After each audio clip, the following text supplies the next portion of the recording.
Voilà, merci, bonjour, bonsoir, ça dépend à R au Bozolanda biso partout bozali. To zalaka tangu nyonso na esengo ya kozali susu liboso ya ba connexion na bino bato boza ko s'abonner, bozo partager ba lien na chaîne na bino Protestant TV.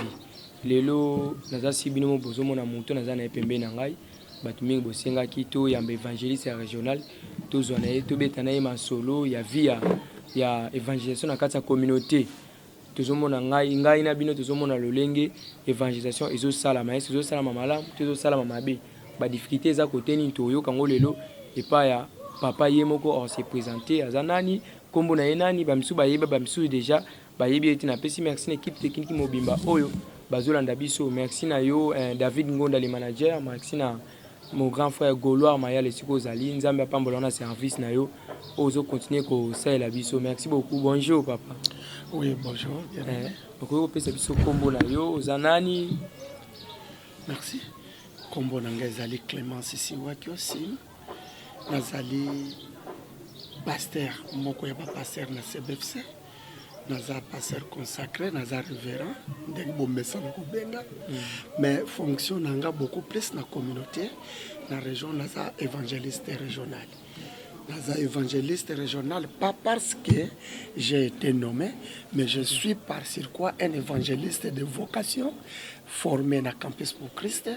Et Nazala déjà évangéliste en fonction, n'a que formation théologique. Tous ici qui n'ont besoin de la communauté, on m'avait sollicité pour travailler en évangélisation régionale. Bon. En évangélisation régionale, c'est depuis 2011 que nous travaillons dans le bureau de l'évangélisation régionale. Révérend Siwakio. Yes. Révérend Siwakio, merci na présentation. Je crois que Bandeko Bazolanda Biso Boyoki va fonctionner à papa. Et si Kawa Pia, sali ba formation na yeti lelo et si kanini a komi lelo. D'abord papa tango aux arana place comme évangéliste régional. Directement en réalité des choses le chef spirituel. Tout à fait. Le chef spirituel. Ouais. Yo moko ba impression na yo to aussi santara ndenge ni na responsabilité ba pesa au contrôler vie spirituelle ya communauté mbima na kati ya Kinshasa. Merci pour la préoccupation. À dire vrai, quand on m'appelle évangéliste, je suis dans ma peau. Okay. Et dérangeant kangate, mais au contraire, et ça la kangé sengo. Quand tu n'as pas bateau, ce qui est la communauté na biso. La CBFC qui est ma communauté que j'aime beaucoup. Tozalaki na place oyo na kati na organigramme na biso que évangéliste azala na kati na ministère reconnu ndenge Bible lobby tozana ba porte tozana ba évangéliste tozana ba docteur en tout cas titre qui pasteur na lingaki na boyango na lingaki na tikala kaka ba benga nga évangéliste nanga na lingaka ngo mingi parce que je me sens très à l'aise et sans encombrement. Na sana ka musala ngo da kimia na esengo sans hésitation ni na force akate. Donc na se senta ka penza à l'aise dans ma peau d'évangéliste yango na penza na koki koloba associé ndenge communauté monaki malamu na zala pasteur. Oui, je suis pasteur pour nazo sala misala ngo mais beaucoup plus nazalaka plus à l'aise cause à l'évangéliste que cause à la napo et pastoral kuna na zanango parce que notre communauté oblige. Merci. Avant okoma na fonction en évangéliste régional okutaki yango ndenge nini lelo ekomi ndenge nini philosophie na weza nini otika ngo lolenge nini? D'abord dès par le mot évangélisation. Okay. Bon, olimbi sangana kele na ba définition nango et étymologie nango te. Mais mot wana du grec et eza deux mots tozana ewa ngelion. Bonne nouvelle. Ezali moko ya na kati na ministère o eza na musala musoso te. Musala nango ezali kokende ko yebisa bato sango malamu. Sango malamu ezali ka musoso te ke Yesu ya kufaka bakundaka isema 3 jours azana bomo ya sekwi yango na fondement na biso. Alors de par cette opération ya ko yebisaka bato ordre suprême na biso oyo ezali na mokanda na Matthieu chapitre nango ya soka verset 19 à 20 o balobi allez partout dans le monde, faites de toutes les nations mes disciples. Po nangai na kutaki évangélisation na kati na CBFC comme pilier.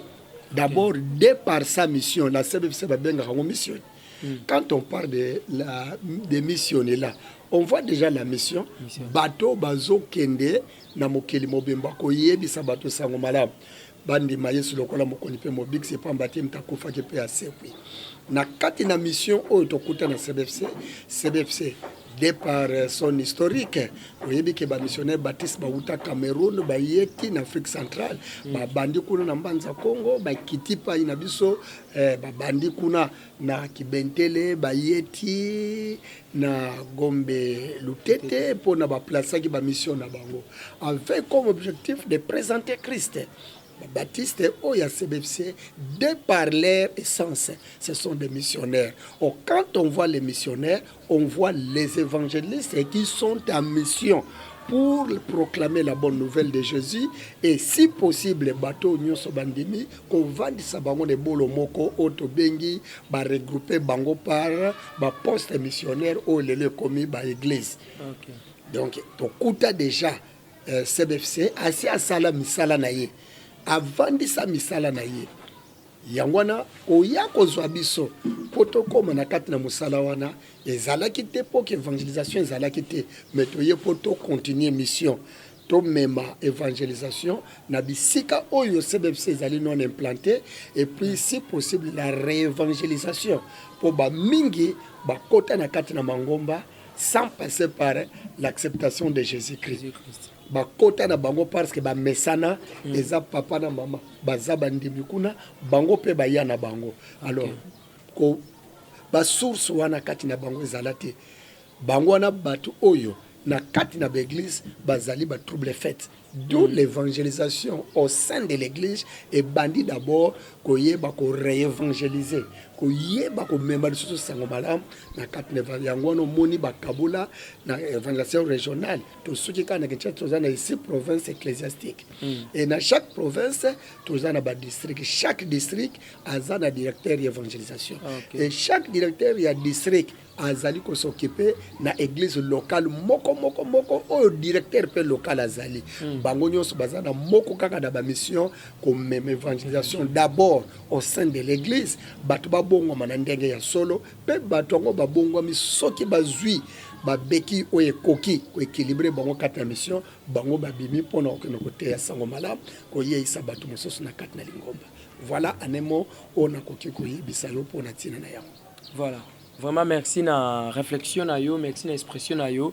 Je crois que banandi nyonso bazo comprendre vraiment évangélisation le lengi zo tambola na CBFC. Ba jari évangéliste nini o lingara ozara na posa to o lingara to zana ba ona kati ya communauté te. To zana besoin évangéliste faza la boy, fazo ngisabu. En d'autres termes lingo tunanga auto bengi portrait d'un évangéliste. Oui. Ce qui ne comprendre bien. OK. Donc portrait d'un évangéliste. Qui est un évangéliste? D'abord, pour être un évangéliste, il faut être une personne née de nouveau. Moto ya yambi Yesu aye katinaye, une personne qui a fait une expérience personnelle avec le Seigneur Jésus-Christ par trois moyens. Premier moyen, eza moyen moko direct, nzambe moko kutani na ye. Ndenge apôtre Paul akutana na Jésus na nzela ya Damas. Bah, as évangéliste moko azalaki wana te to bengi yango expérience personnelle directe. Toza na deuxième expérience o esalamaka par des circonstances obeli ozana boloko o na tango pasi ba évangéliste ba ye ba pasteur ba ye ba to batei sango malamu na n'importe quel gagneur d'âme ko kikoteya o yambi Yesu. Deuxième esalamaka ndenge nini opération moko esalami tobengaka yango bacampagne par exemple tobimi campagne de maison à maison tosali grande campagne d'évangélisation esali ete bato bayambi sango malamu bayambi yesu masiya yango nalobi oyo asali expérience personnelle na jésus ayambi sango malamu ememi ye na kondima mais c'est Christ qui vit en nous bato motindo wana na kati na corps évangélique nde tozalaka na bango posa. Troisième chose, azali moto ndenge nkolo Yesu azolobaka je connais oyo ngai bayokaka mongongo na ngape balandaka nga. Un bon évangéliste, c'est quelqu'un qui suit de près son maître. Et son maître, ce n'est pas un pasteur de l'église locale. Ce n'est pas un chef de district ni régional ou secrétaire général. Mais le grand maître que nous servons, les bergers des bergers, c'est Jésus-Christ. L'évangéliste azali na moto oyo azolanda mongongo ya nani ya nkolo na ye. Or nkolo yango amona na kaboyite azomona na par la hiérarchie. Donc d'abord azana considération ya Nzambe Tata, considération ya Jésus-Christ, mais azana na considération ya hiérarchie établie par le Seigneur. Azotosa kobanda na mokambi na ye, ayotosa pasteur na ye, atosi chef de district na ye, atosa ka secrétaire régional, azotosa secrétaire général comme hiérarchie ecclésiastique établie. Moto motindo wana yende évangéliste oyo tolobi ke azana considération ya Nzambe. O considération ya Nzambe koki kozala te soko considéraka o Nzamba établir te. Ayoka kamongongo pe alandaka. Oui, il écoute ce que la parole de Dieu nous dit. Mazo yoka pe oba kambinaye bazol bapaza kutos. Quatrième critère, un bon évangéliste autozali na posa ya mission, azali oyo azana souci pe compassion des âmes. Azo sala musala ngo pona ben intérêt lucrativité. Mazo sala ngo pona kotosa Nzambe Tata. Akende ko sala musala ya Nzambe. Omoni batoza na bango posa. Par rapport au tozomona bon nombre ya marché chrétien entre guillemets et côté c'est la biso. On est évangéliste pour nani musala ngwe futaka azana mbongo mission kokiko kende parti par là ba ko futa ye. Mais d'abord pas ça. Azali poussé non par les mobiles lucratifs ou financiers, mais azali poussé par l'ordre suprême. Allez, atosi akei. Et tant oiseau kende, azako visé te ba intérêt ya nzoto na ye, oto bengi libumu na ye, to famille na ye, mais azako visé d'abord l'intérêt de son Seigneur et na ba oyo batindi. Soki moto abongo aza comme évangéliste, lingobe ke liboso. Merci. Est-ce que tant aux autres la communauté, na makambunya sur lobby, les gens battu pe baza ko respecter ba critères wana? Je ne peux pas dire non. Mais na lobby oui, baza. Bazali, bazangite. Bazandeti, bazate. Bazali, bazangite. En d'autres termes, na kati na bango bazali, na kati na bango pe ba ope ba respectaka te baza. Est-ce que la communauté a en charge des évangélistes oyo baké ko sala l'évangélisation ko ba moyen financier et mission pe? Bon, c'est la direction. Yango no moyi tozalaka na ba journée. Tozana journée d'évangélisation et mission il y a février, tozana journée oyo to bengi ya mission et implantation il y a mois d'août. Tant to bimaka pour na ko sala ba mission wana communauté apesa, notre objectif bato ba comprendre raison d'être na biso. Ce qui va comprendre notre pesa ka ba enveloppe. Ba enveloppe on a les raisons ngaka. Mbongo wana yaka, ya wana mbongo oyo ekipaka mission et salama. Même wana biso ezali nini? Mbongo ngo ezalaka penza ya kokoka te. Ezalaka ba mbongo moko ya muke, lere ko ya omone suki kaka na ba besoin administratif. Ko tinda batu na mission eza difficile. Pona nini? Ko yamba yeso eza gratuit. OK.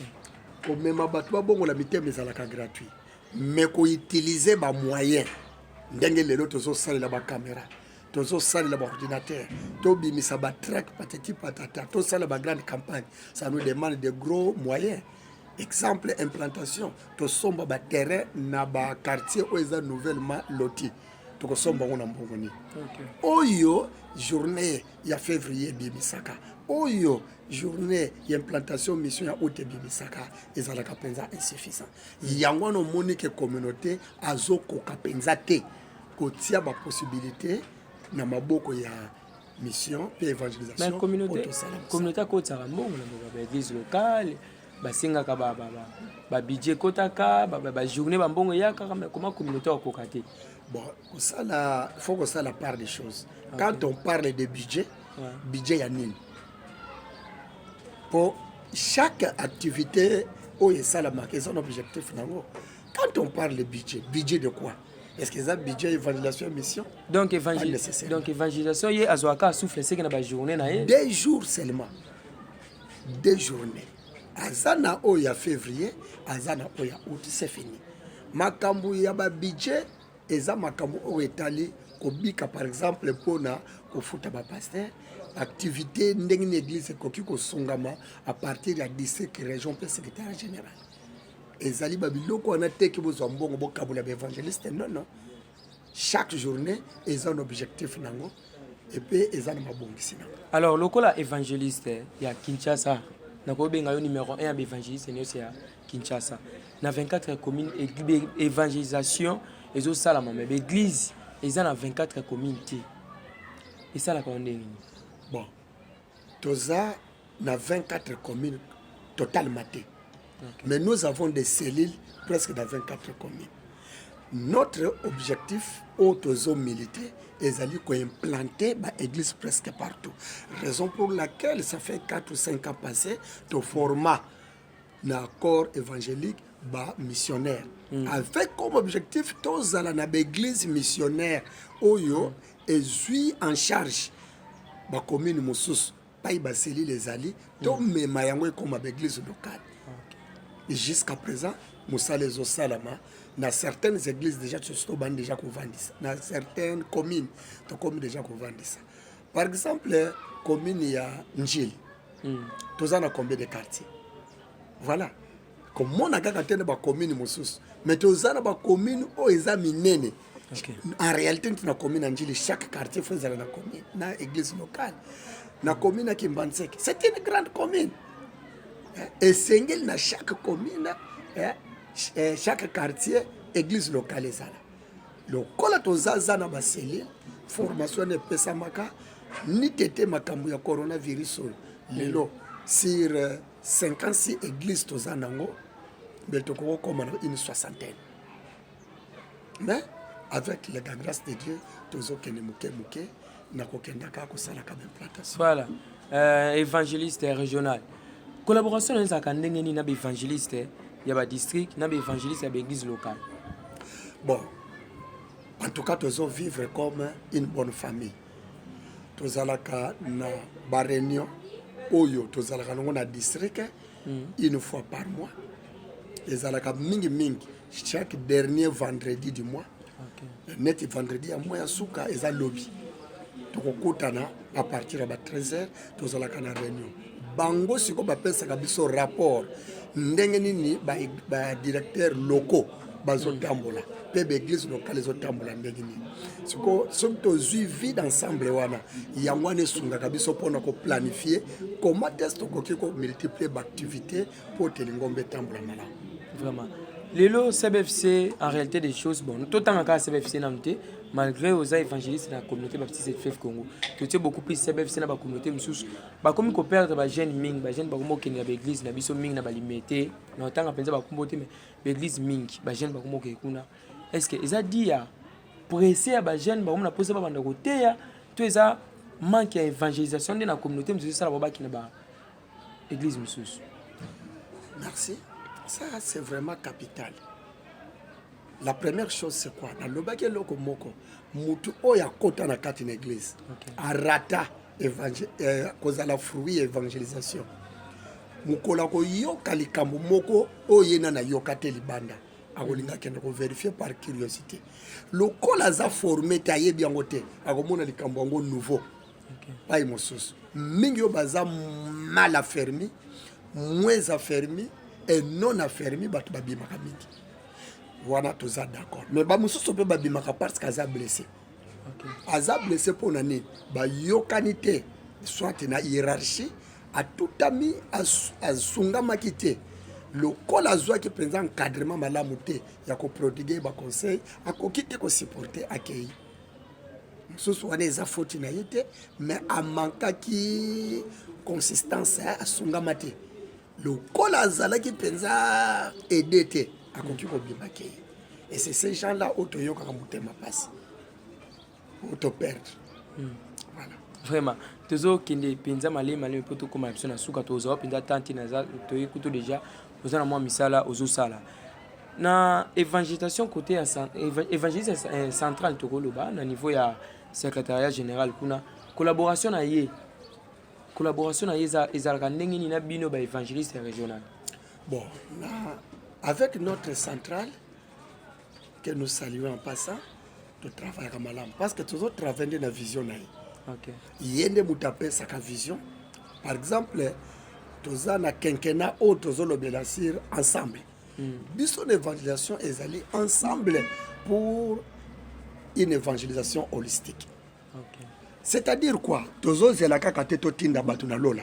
OK. Mais tozo gagner batu. Oyo soki to gagner ye. To former ye. Pour te azala malamu d'abord na molimo. Et puis na nzoto na ye. Azala en bonne santé, famille na ye. Ebika et souka kaka bongote. Grâce aux formations et aux enseignements, évangélistes on azala pe équipé. Oh, nous tous azali holistiquement gagner au Seigneur. Na kati na CBFC, mutabongo za moi passer pour acquitter. OK. Alors, nous avons une bonne collaboration centrale na biso na ba directeur régional nyonso parce que to landa ka vision na ye.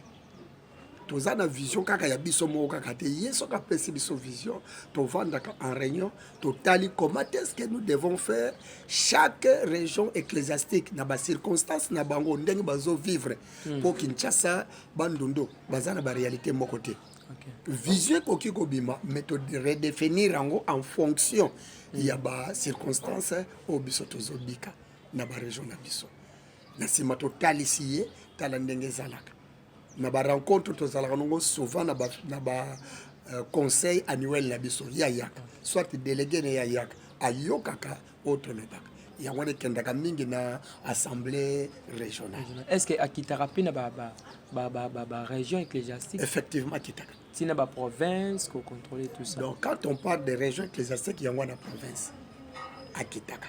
To bengi province na subdivision de l'État. Okay. Mais pour la biso l'église to benga ngo région ecclésiastique.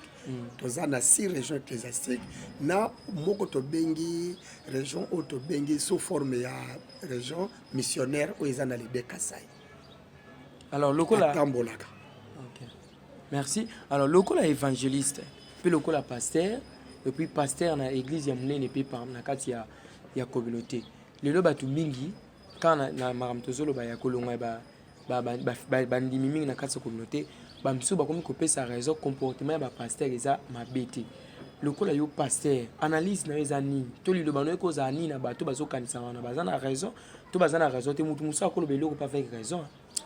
Bon, te kopesa bango torte parce que bato mingi neti adage mo baba qui veut noyer son chien la crise de rage mutu alinga boma mbwana ya kokosele mbwali boma et puis proverbe zolo bana biso na 18:1 mutu alinga sala le kamunaye s'isole des autres pe asiritaka contre bato nyonso balingi bapesa toli bon nombre de personnes soki aza na posa bible akoluka baraison na ye toko condamner raison na ye te bamosusu bakokosela bapaster mpe bamosusu ndenge nalobaki bayokani te na paster abimi bon bamosusu bayokanaka te mpo na nini à comprendre leadership ya paster wana te à comprendre vision paster azomema na église te bon lokola comprendre te olie baluka ayeba alingi koyeba te amoni ondire bazocomprendre ete abimi.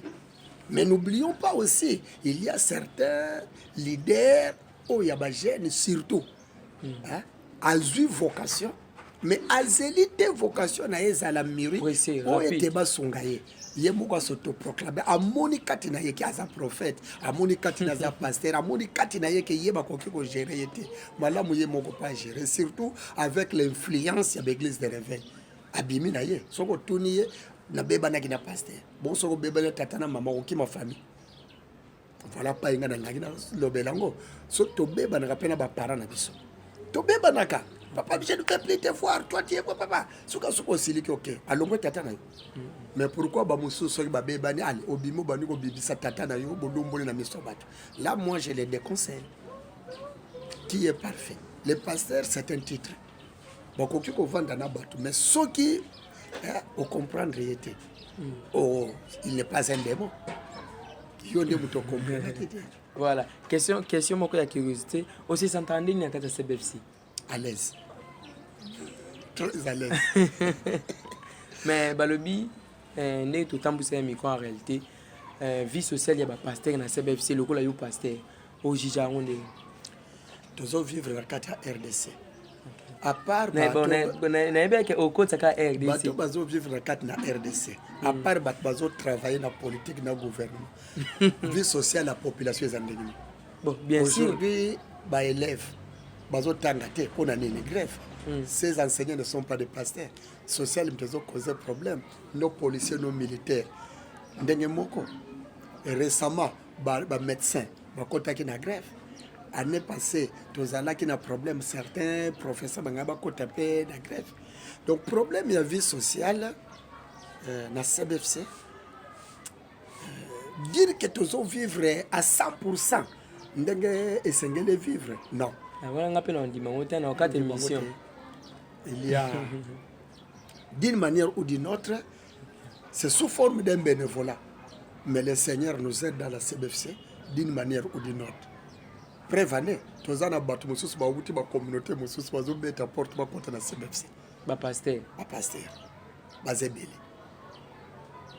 Mais quelque part ça peut malamu parce que bino ozaba nganga nzambe. Ceux qui bino vie sociale les a bien té. Bino to sambela biso. Dans le vie social la biso ko le beza bien té. C'est trop c'est beaucoup exagéré. Ce que ça la bongo tembele mingi bakima na bango. En tout cas, bande connaisse bozola na biso bino mon bozo ka expression ya papa vraiment félicitations na réflexion na yo puis na ndenge ozolobela. Tozo comme apenza na suka. Ba mi pepe ito leka na kati ya communauté concernant ba pasteur, toza penza na tante ya ko détailler ngwa sina profondeur concernant ba pasteur, je crois aux appels informés. Eza mutu mususu o atondisa mina kondima. A mona ngwa eleki mais mutu mususu atondisa mina kondima te ko iko décourager. Nous avons besoin ozwa temps na caméra na biso olendisa mutu azolanda yo. Ne fils que 1 ou 2 minutes olendisa mutu azolanda yo na mamaka mi pepo ezo leka awa na kati ya communauté beaucoup plus c'est pas pasteur. Moi je suis évangéliste. En réalité un évangéliste c'est azo travailler sous les ordres d'un pasteur. Oui. Ngana koki ko loba te ke ba pasteur sur baza mabeto ndengeni. Je ne peux pas incriminer mes collègues pasteurs. Oui. Parce que je t'avais dit, et puis nous allons continuer comme pasteur, ce n'est pas l'IPC. Oui. Comme pasteur, ce n'est pas l'ISEKIN ou autre institution supérieure. Mais comme pasteur, d'abord, c'est une vocation. Amen. Étant une vocation, et aux 5 ans, Moutongo a confirmé vocation naïe, l'église est confirmée vocation naïe, et puis à quelque chose la formation.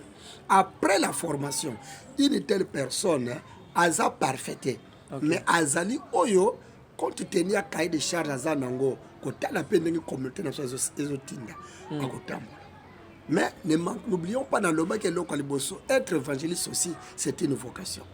Mais n'en disconvient pas. Nous avons aussi certains collègues, Bazana Moussalango, pas par vocation. Nous avons ça le temps administratif, pas ça comme serviteur. Mais en réalité, Mouta Bengi son église, ce n'est pas un pasteur. Mais Jésus, c'est notre bon berger. Donc, l'obana batouana, tout bon de la rapé pour la pasteur, tout bon de la pour l'évangéliste, parce que c'est une personne.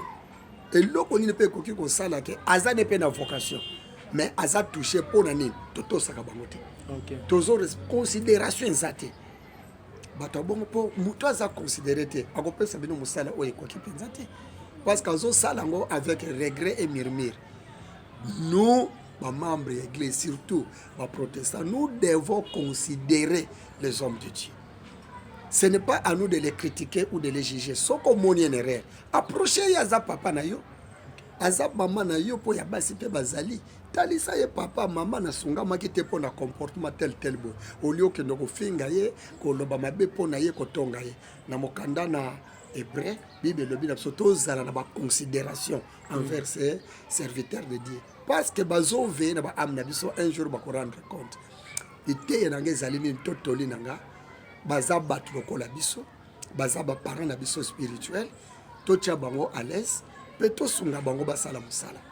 bakosala yango na kimia baza parfait te lokola bato soki asali erreur luka ye en privé avec beaucoup de politesse yeba kozosolo na responsable no pe papa osungi ye voilà tokotambola na bomoko. Merci beaucoup to komi penza presque na suka lilobano ya suka msusu ona tunaki ote ba impression na koza nini na chaîne ya communication to sali ya Protestant TV et puis numéro na téléphone mutu musa koza na besoin na yo akoza na besoin ko tuna likambu concernant na oyo to lobeli a.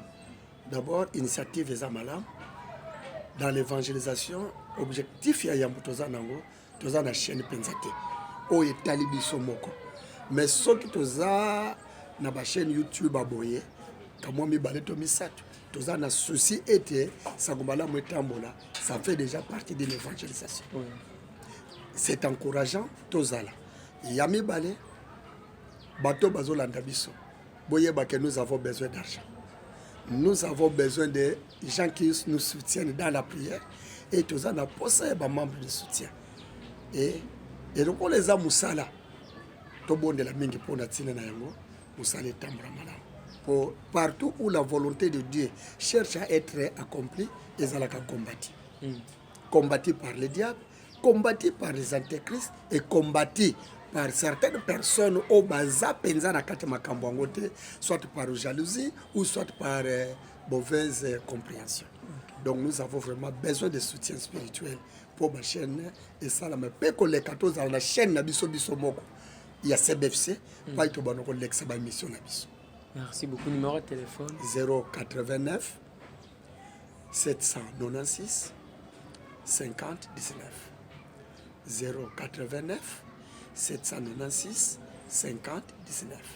Voilà, merci beaucoup to comme na biso na suka to pesi bino merci au bondima ki kozwa temps ya ko yoka lisusu maloba oyo papa révérend Sas évangéliste régional alobi biso pe to pesi merci na disponibilité na yo ondimi ko recevoir na biso bao babanda ko mitungisa bao babanda ko yeba makambu te likambo ndenge muso yo ndenge muso je crois biso to yoki ndenge lolenge nini papa alobi to kutena mino mbala sima toko ya mbala o ezambala na biso suka te to yambi papa to bando continuer toujours ko yambaye boyo ka elelo to lobele évangélisation ya communauté lobby to kota na mamso ezaka na kati ya communauté te même si ba prédication et kozanga te ko côté la biso na chaîne po bino bolanda ngo to pesi biso merci na bino bat bozolanda biso to kutani mbala sima bye bye. Pour travailler,